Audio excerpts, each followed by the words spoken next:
Hello guys and welcome back to my channel सिर्फ IAS. तो यहाँ पे हम अपनी विजन आईएएस की पीटी 365 जो कि साइंस एंड टेक की है उसे कंटिन्यू करते हुए आज आपके सामने इसका पार्ट 7 प्रेजेंट करने जा रहे हैं। तो आइए शुरू करने से पहले चैनल को सब्सक्राइब कर लीजिए, बेल आइकन को भी प्रेस करिए ताकि आपको रेगुलर अपडेट्स मिलती रहें। शुरुआत करते हैं पहले टॉपिक से। टॉपिक कहता है एसिलरेट विज्ञान के बारे में। जानते हैं क्या है ये, न्यूज़ में क्यों रहा, जानते हैं। देखिए, न्यूज़ में रहने की वजह ये कि रिसेंटली हुआ क्या कि science and engineering research board SERB ने लॉन्च करा एक एसिलरेट विज्ञान स्कीम को, ताकि जो साइंटिफिक रिसर्च है इसे और ज़्यादा बढ़ावा दिया जा सके। तो अब जानते हैं कि ये स्कीम क्या है आखिरकार। देखिए, स्कीम का काम क्या है, जैसा नाम वैसा काम। एसेलरेट विज्ञान मतलब विज्ञान को बढ़ाना, तो हाई एंड साइंटिफिक रिसर्च को और बढ़ावा देना, उसके साथ साइंटिफिक मैन पावर को और बढ़िया तरीके से बनाना, जिससे क्या हो कि यहाँ पे देखो रिसर्च पोटेंशियल कितना है, इसके अंदर हम और करियर बिल्ड कर सकें, मेंटरिंग कर सकें, ट्रेनिंग कर सकें, उसके साथ यहाँ पे अच्छी खासी वर्कशॉप दे सकें, पूरे नेशनल लेवल पे चीज़ें यहाँ पे हम कर सकें। तो ये इसका उद्देश्य है। अब बात आती है कि भाई इसके अंदर कितने कंपोनेंट्स हैं। तो देखिए, इसका दो कंपोनेंट्स आपको देखने को मिलेंगे। अब उनके अंदर भी कुछ चीजें हैं, आपको समझाऊंगी। एक है, पहले समझिए, अभ्यास, और दूसरा है यहाँ पे सम्मोहन प्रोग्राम। ठीक है, तो अभ्यास को अगर हम पहले समझें, प्रैक्टिस मतलब, ठीक है, अभ्यास। अब इसके लिए है कि ये यहाँ जो पीजी मतलब पोस्ट ग्रेजुएट और जो पीएचडी के स्टूडेंट्स होते हैं, इनको यहाँ पे और ज़्यादा ग्रूम करना और बढ़िया बनाना। कैसे? इनकी रिसर्च स्किल्स को और बढ़ाना, अच्छी करना। इनकी अगर आप रिसर्च स्किल को डेवलप करेंगे इनके भाई सेलेक्टेड एरियाज में, अलग अलग डिसिप्लिन्स में या फील्ड में, अलग अलग फील्ड में, तो क्या होगा, इनको उनका पोटेंशियल और बढ़ेगा। अब इसके अंदर भी यहाँ पे दो कंपोनेंट्स हैं। एक कहता है हाई एंड वर्कशॉप, जिसे नाम रखा गया है कार्यशाला का, और दूसरा रखा गया है रिसर्च इंटर्नशिप, जिसको नाम रखा गया है वृत्तिका का। तो ये देख लीजिए, स्पेलिंग में लिख देती हूँ, वृत्तिका। ठीक है, तो इसके अंदर ये दो आ जाएंगे, VRITIKA। अब जो दूसरा मैंने बताया, ये सम्मोहन प्रोग्राम, ये क्या है? ये इसलिए है ताकि इनकरेज करें, सबको एक साथ लेकर आए, जितने भी साइंटिफिक इंटरेक्शंस हैं एक साथ आए हमारे देश के अंदर, एक कॉमन रूफ के अंदर। अब इसके भी यहाँ पे दो पार्ट हैं। एक है संयोजिका। क्या है? संयोजिका। ताकि यहाँ पे जो कैपेसिटी है, कैपेसिटी बिल्डिंग एक्टिविटीज़ हैं, सॉरी, जो कैपेसिटी बिल्डिंग एक्टिविटीज़ हैं साइंस एंड टेक्नोलॉजी में, उसे यहाँ पे देखा जाएगा। कैसे? यहाँ पे इसमें सपोर्ट दिया जाएगा सरकार का, सरकार के द्वारा फंडिंग एजेंसीज का, ऐसे चलेगा ये संयोजिका में। और दूसरा जो उसके अंदर आएगा वो आएगा संगोष्ठी। स्पेलिंग एक बार आप देख लीजिए, अगर आपके पास मैगजीन नहीं है तो डाउनलोड कर लीजिए, संगोष्ठी। अब इसमें क्या है कि यहाँ पे जो साइंटिफिक कम्युनिटी है इसे फैसिलिटेट करना, ताकि एक दूसरे से, इंडिविजुअल्स, रिसर्च ग्रुप से यहाँ पे इंटरेक्शन हो सके, अपनी जो नॉलेज एक्सचेंज है उसके थ्रू और नॉलेज बढ़ सके। समझ रहे हैं ना भाई? नॉलेज आपस में दो ग्रुप इंटरेक्ट करेंगे, अपनी नॉलेज इनको देंगे, ये अपनी नॉलेज इनको देंगे, तो और ज़्यादा नॉलेज बढ़ेगी ना, ऐसे। उसके साथ ये यहाँ पे जो सोशल रिस्पॉन्सिबिलिटी है उनके प्रति भी, जो साइंटिफिक कम्युनिटी के लेके है, इनको भी यहाँ पे और बढ़िया बनाएगा देश के अंदर, और माना जा रहा है कि ये रिसर्च और डेवलपमेंट को भी और बढ़ावा देगा। तो ये हमने कुछ इसके बारे में टोटल बात कर ली। अब बात करेंगे, एक राइट साइड पे बॉक्स दिया है, बॉक्स में कहता है वो सुप्रा स्कीम के बारे में। सुप्रा का यहाँ पे आप फुल डेफिनेशन देख लो, क्या है? Scientific and useful profound research advancement scheme. ठीक है, सुप्रा स्कीम। अब ये क्या है कि देखिए, जो भी यहाँ पे दिक्कतें आती हैं साइंटिफिक, जो भी डेवलपमेंट की अगर हम बात करें, दिक्कतें छोड़िए, अगर साइंटिफिक डेवलपमेंट की बात करें, तो यहाँ पे ये स्कीम यही चाहती है कि हम साइंटिफिक डेवलपमेंट और करें, जिसका हमारा लॉन्ग टर्म इम्पैक्ट पड़े, जो हमारे फंडामेंटल साइंटिफिक अंडरस्टैंडिंग है, हमारी मतलब साइंटिफिक अंडरस्टैंडिंग बढ़े। उसके साथ यहाँ पे टेक्नोलॉजीज़ वगैरह दें, बढ़िया टेक्नोलॉजीज़ दें, स्टार्टिंग में, डेवलपिंग स्टेज में ही दें। तो ये एक इसका उद्देश्य है। दूसरा ये है कि कुछ जो इम्पोर्टेंट मेजर्स हैं स्कीम के वो ये है quantum of advances, ability of research outcome in enhancing scientific knowledge. अब देखो यहाँ पे अगर हम रिसर्च वगैरह बढ़िया तरीके से करेंगे तो ऑब्वियस सी बात है कि हमारी साइंटिफिक नॉलेज और बढ़ेगी, तो ये इसका उद्देश्य है। ग्लोबल इम्पैक्ट पड़े, आउटस्टैंडिंग पब्लिकेशंस वगैरह हो, ये सब इसके मेजर्स हैं कुछ जो इसने इस स्कीम ने उठाए हैं। डिज़ाइन किसने किया है? डिज़ाइन करा है science and engineering research board SERB ने। और SERB क्या है? SERB बच्चों एक स्टैट्यूटरी बॉडी है, मतलब एक्ट ऑफ द पार्लियामेंट के थ्रू बनाई गई है और ये department of science and technology के अंदर आती है। अब ये जो सबमिशंस हैं अंडर SERB सुप्रा के अंदर, ये सिर्फ हो सकते हैं, can only be made against call for proposal. ठीक है, सबमिशन अगर मान लीजिए प्रपोजल मांगा गया तो यहाँ पे दिए जाएंगे। पब्लिक अनाउंसमेंट होगी through SERB online portal and social media के माध्यम से। फंडिंग कैसे आएगी? फंडिंग यहाँ पे नॉर्मली 3 सालों के पीरियड के लिए दी जाएगी, ये एक्सटेंड हो सकती है टू 2 ईयर्स, मतलब टोटल मान लो 5 सालों तक के लिए। इतनी बात समझ में आ गई? एक यहाँ पे चार्ट भी था, ये भी समझ लीजिए। कई सारी स्कीम्स जो प्रमोट करती हैं हमारे यहाँ देश के अंदर साइंटिफिक रिसर्च को।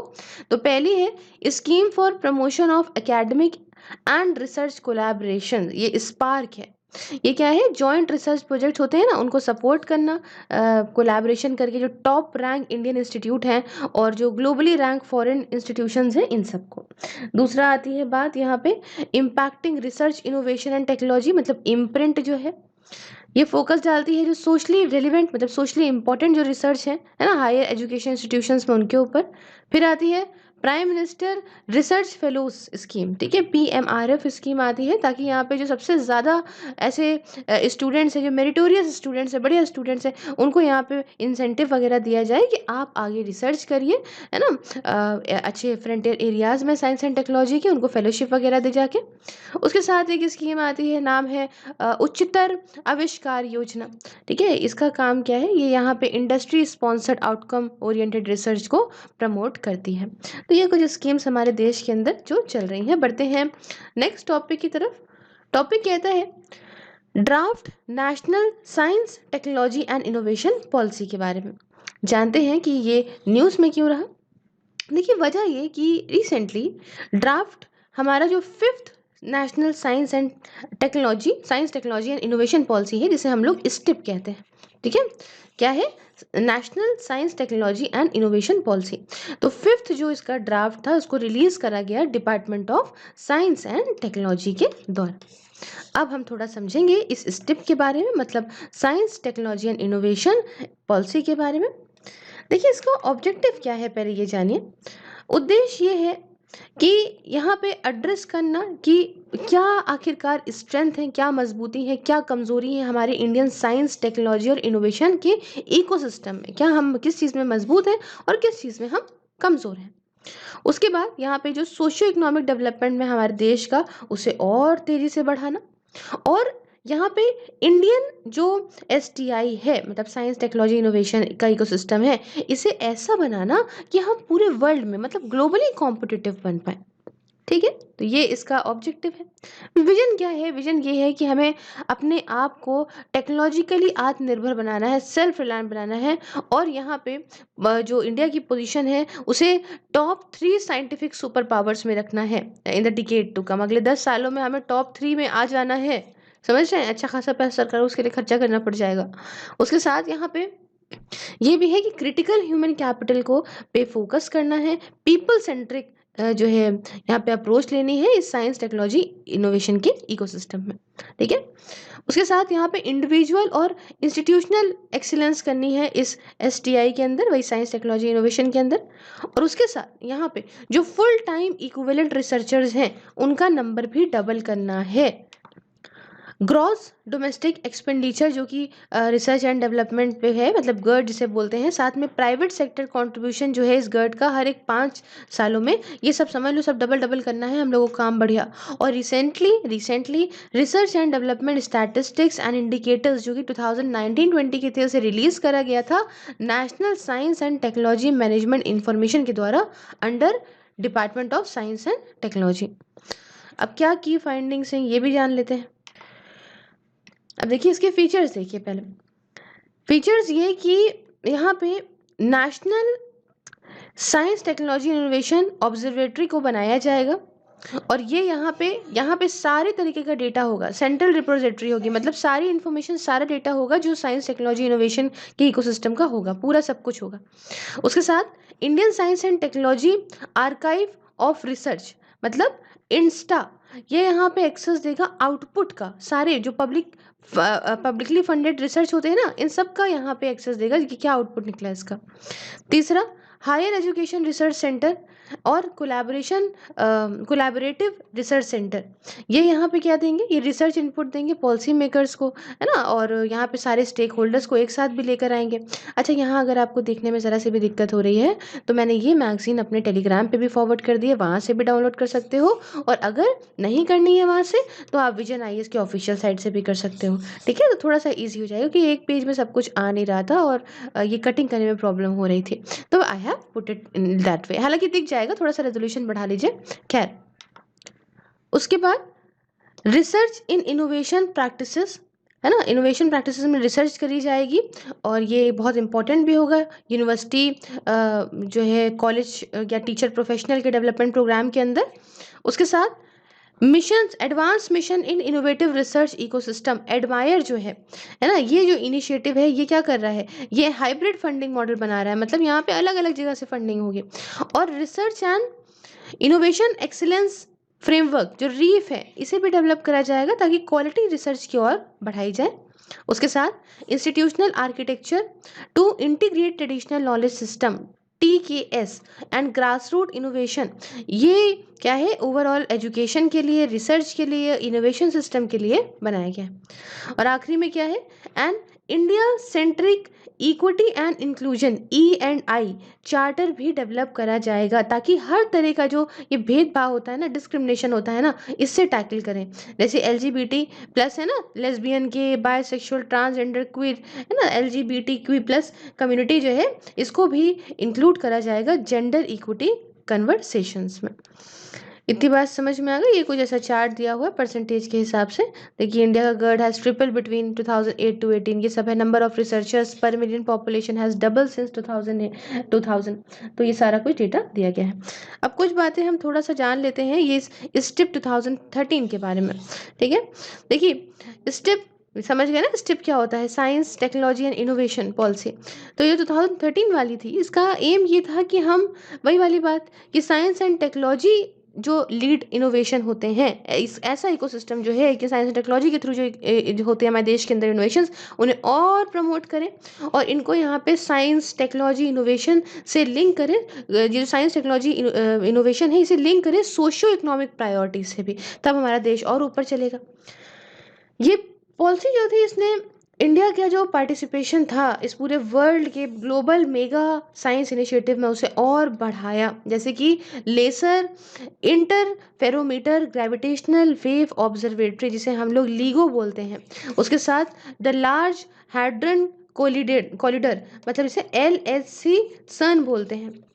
और इंटरनेशनल थर्मोन्यूक्लियर एक्सपेरिमेंटल रिएक्टर, जिसे हम लोग ITER बोलते हैं, है ना। तो ये सब कुछ हम लोगों ने करा है ना इसमें इन्वॉल्वमेंट, तो ये हमारे लिए अच्छी साबित हुई थी। तो इतनी बात इस टॉपिक के बारे में हमने करी। बढ़ते हैं नेक्स्ट टॉपिक की तरफ। टॉपिक कहता है super conductivity at room temperature. समझते हैं क्या है ये और क्यों रहा न्यूज़ में। देखिए, न्यूज़ में रहने की वजह ये थी कि पहली दफ़ा ऐसा हुआ कि जो फिजिसिस्ट थे, इन्होंने यहाँ पे सुपर कंडक्टिविटी को रूम टेम्परेचर पे अचीव कर लिया। तो क्या है और न्यूज़ में क्यों रहा, थोड़ा सा यहाँ पे समझने की कोशिश करते हैं। देखिए, पहली दफ़ा ऐसा हुआ कि जो फिजिसिस्ट थे, इन्होंने यहाँ पे अचीव करा एक resistant free flow electric current का ऐसे मटेरियल में, वो भी रूम टेम्परेचर पे। ये समझो, रेजिस्टेंस होता है ना कहीं भी हमारे, अभी अगर मान लीजिए इलेक्ट्रिक करंट जहाँ से फ्लो होके आता है तो कुछ रेजिस्टेंस बीच में उसको मिलता है ना, उससे कुछ इलेक्ट्रिक फ्लो लॉस होता है। तो यहाँ पे पहली दफ़ा ऐसा हुआ कि देखने को मिला कि रेजिस्टेंस फ्री फ्लो हुआ इलेक्ट्रिक करंट का एक मटेरियल के अंदर रूम टेम्परेचर पे।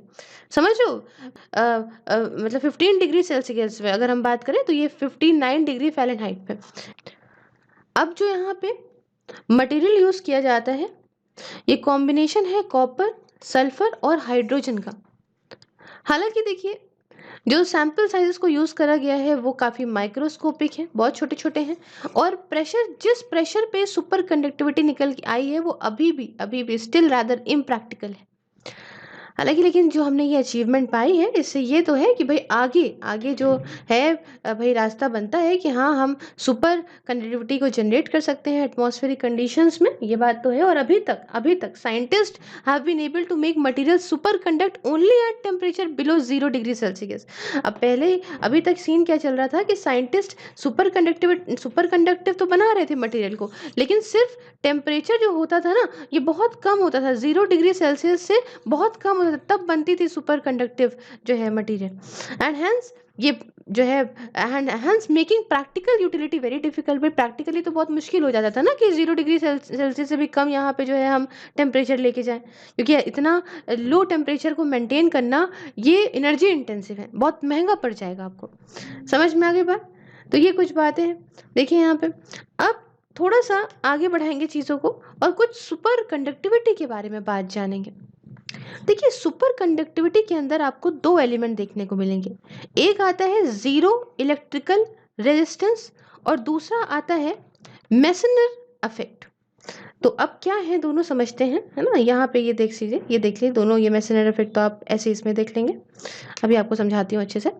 देखिए जो पहला हमने बात करी जिसमें हमने कहा कि जीरो इलेक्ट्रिकल रेजिस्टेंस, तो ये क्या है समझिए। यूजुअली जो इलेक्ट्रिकल करंट होता है, जो फ्लो हो रहा होता है, ठीक है, जो फ्लो होता है इलेक्ट्रिक करंट का, ये इनकाउंटर करता है सम डिग्री ऑफ रेजिस्टेंस। जैसे आपको मैंने स्टार्टिंग में ही बताया कि इलेक्ट्रिक करंट अगर बहेगा किसी भी मटेरियल से तो कुछ तो उसके अंदर रेजिस्टेंस होगा ना, है ना। A bit like how air resistance pushes back on a moving object. अब क्या होता है, ऐसे समझो कि जो है आप यूं चल रहे हो, ठीक है, या आप कुछ बॉल आपने फेंकी आगे की तरफ, तो ऐसा होता है ना कि एयर का भी कोई रेजिस्टेंस लगता है ना, जिससे वो उसका जो चलता हुआ है उसको रोकती है हल्का सा, ठीक है ना, पुश बैक करती है। अब इस साइड की तरफ आपने बॉल फेंकी, अब हवा ऐसे बह रही है तो इसको रोकेगी ना, पीछे की तरफ करेगी ना।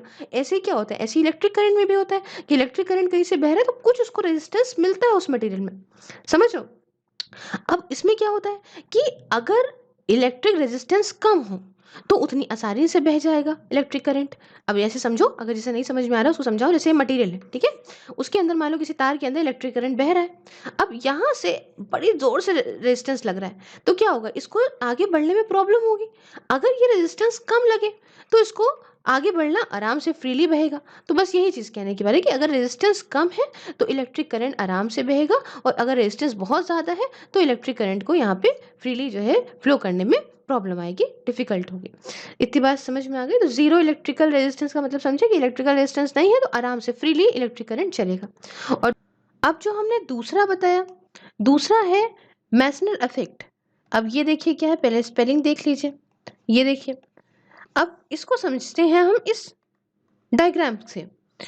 ये एक्सपल्शन है मैग्नेटिक फील्ड का from interior of a material during its transition to a super conducting state when it is cooled below the critical temperature.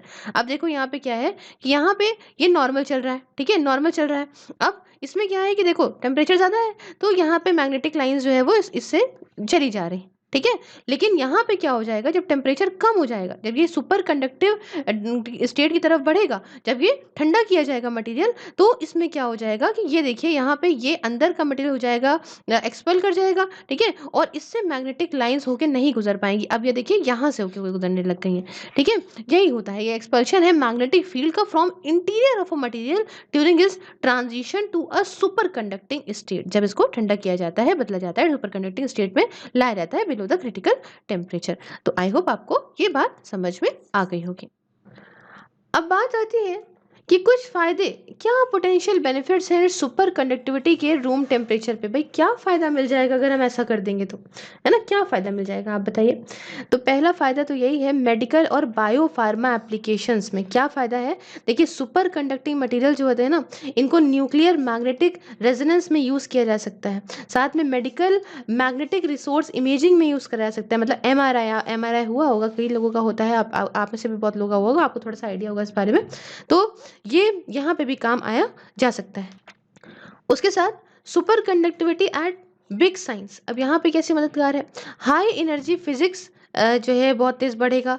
Thermonuclear fusion reactors में और काम आ सकता है। लार्ज हैड्रन कोलिडर LHC जो सन में यूज़ करते हैं ना ये सुपर कंडक्टिव मटेरियल्स को, ये यहाँ पे यूज़ कर सकते हैं। उसके साथ यहाँ पे पावर जनरेशन एंड डिस्ट्रीब्यूशन की बात करें तो एक भाई एक अच्छा पावरफुल नया सुपर कंडक्टिंग जनरेटर जिसमें हाई कैपेसिटी केबल्स वगैरह होंगे, इससे क्या होगी, एफिशिएंसी बढ़ेगी, रिलायबिलिटी बढ़ेगी इलेक्ट्रिकल जनरेशन में, उसके साथ ट्रांसपोर्ट और डिस्ट्रीब्यूशन बहुत बढ़िया से बढ़ेगा। तो ये एक बहुत अच्छा इसका फ़ायदा देखने को मिल सकता है। उसके बाद यहाँ पे sustainable mobility, for example magnetically levitated high speed train in Japan. अब ये क्या होता है, मैग्नेट जो लेविटेशन होता है ना, या मैग्नेट सस्पेंशन भी कह लो, ये ऐसा तरीका होता है जिसके थ्रू ऑब्जेक्ट को यहाँ सस्पेंड किया जाता है with no support other than magnetic field. मतलब मैग्नेटिक फील्ड के सपोर्ट से यहाँ पे चल रहा है ऑब्जेक्ट, ऊपर इसको सस्पेंड करा है, लटका रखा है, समझ लो इस तरह से। तो इसका मतलब ये होता है। उसके साथ सस्टेनेबल मोबिलिटी की बात करें तो देखिए सेमीकंडक्टर्स जिनका ज़ीरो लॉस हो एनर्जी का, इनको पावर यूज़ कराया जा सकता है, पावर वगैरह को भी स्टोर करने में, तो इसमें भी काफ़ी अच्छा है ये इसके लिए। ठीक है, अब यहाँ पर सोच लीजिए, अगर आपको ये नहीं समझ में आया हो तो ये आपको बता दूँ, ये जो लार्ज हैड्रन कॉरिडोर है ना, ये एक लार्ज जो हैड्रन कॉरिडोर है वर्ल्ड का largest highest energy particles corridor है और लार्जेस्ट मशीन है पूरे वर्ल्ड के अंदर। और ये जो एट सन की बात करें तो सन क्या है बच्चों, सन जो है ये डिराइव हुआ है एक एक्रोनिम से, ये फ्रेंच है, मतलब ये समझ लीजिए European council for nuclear research, ऐसे समझ लो। ठीक है, ये है ना, ये भी सुपर कंडक्टिंग मटेरियल्स का यूज़ करते हैं। तो ऐसे कुछ हमने यहाँ पे बात करी पूरी तरीके से। अब ये यहीं पे होता है ओवर ये वाला पार्ट अपना। मिलेंगे नेक्स्ट पार्ट में, तब तक के लिए अगर आपको वीडियो अच्छा लगा तो लाइक शेयर सब्सक्राइब ज़रूर कर दीजिएगा। और मुझे कहीं पे भी फॉलो कर सकते हैं सोशल मीडिया पे, लिंक सारे डिस्क्रिप्शन बॉक्स में। इस वीडियोस को फेसबुक पे भी देख सकते हैं, लाइक करिए पेज, सिर्फ आइए सर वहाँ आराम से देखिए। इसके साथ आप मेरी मेंबरशिप को ज्वाइन कर सकते हैं, ज्वाइन बटन को प्रेस करके, और इन्जॉय कर सकते हैं पर्स को। Thank you so much for discussion, have a wonderful day ahead, take care.